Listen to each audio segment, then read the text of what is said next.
Benn. Thank you very much indeed, Madam Deputy Speaker. It's clearly a very serious matter when one of our number is found in contempt of the House.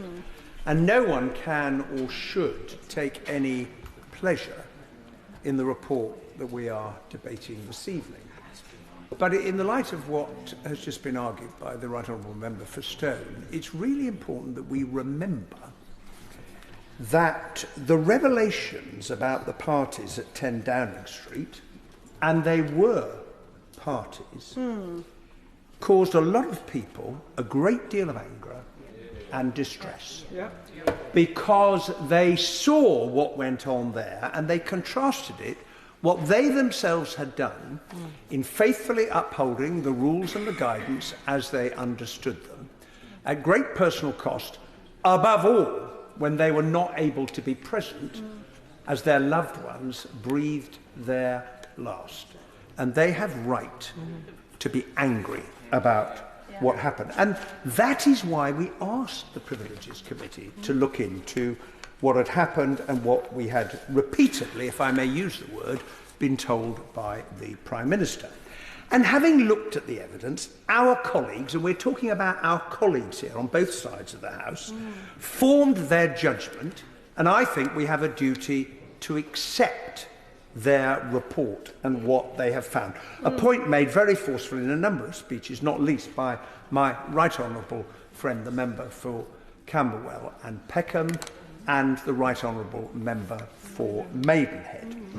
And why should we do that? First of all, because we traditionally accept reports of the Privileges Committee, because they did give Mr Johnson every opportunity to explain what he said and why he said it, and because it was a cross-party group of MPs, as the Privileges Committee always is, and its conclusions were unanimous. And that is why, to suggest that there was some sort of conspiracy, and I'm sorry that one or two members have veered in that direction this afternoon, a conspiracy by one party or certain people to do down the Prime Minister is frankly implausible and I think is insulting to this House. What's more, I agree with the committee that Mr Johnson's behaviour following his receipt of the draft report and since it was published, the public attacks he has made on the integrity of the members of the committee, its report and its findings, has been, to put it mildly, distasteful and certainly egregious, and has only compounded the contempt he has committed against this House. And it is, if I can address the argument that's been put about can you criticise the report, it is one thing to argue your case, be found against, and then to disagree with its findings. Everyone is entitled to do that and to cast their vote accordingly this evening. It is completely another to call the whole process and those involved into question and accuse them and the report of being nonsense, beneath contempt, rubbish, deranged. Those were the words that have been used. And especially when it is a blatant attempt to undermine the very democratic system that we are sent here to uphold. And as has already been said, when the committee is attacked for doing its job by a member, now a former member, it is us as MPs who are also being attacked. And the other thing that worries me about this, and I think should worry all of us, is that this type of conduct that we have seen from Mr Johnson is all too reminiscent of what is going on, as we speak, on the other side of the Atlantic Ocean. Because people look at what he has said and done. They see what Mr. here and what Mr. Trump is doing over there. And they see the similarities, which is, here are two people who are trying to trash our institutions and our democracy in the process. And that is very different from expressing disagreement with the judgment of the Privileges Committee.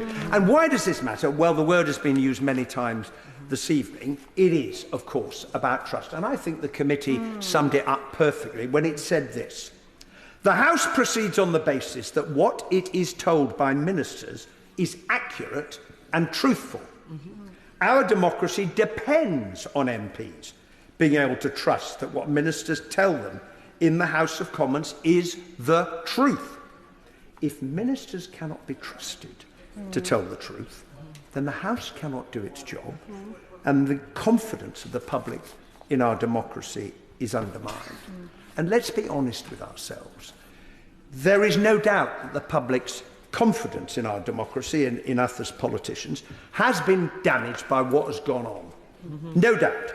And therefore, tonight is our chance to show that we too think that telling the truth to the House of Commons matters, and that we as a House are collectively determined to uphold this fundamental principle, however high and mighty a member may have been. And to agree this report today will be proof not of the shortcomings of the process or of our democracy or of the way in which we work. It will, on the contrary, to uphold its integrity and its strength.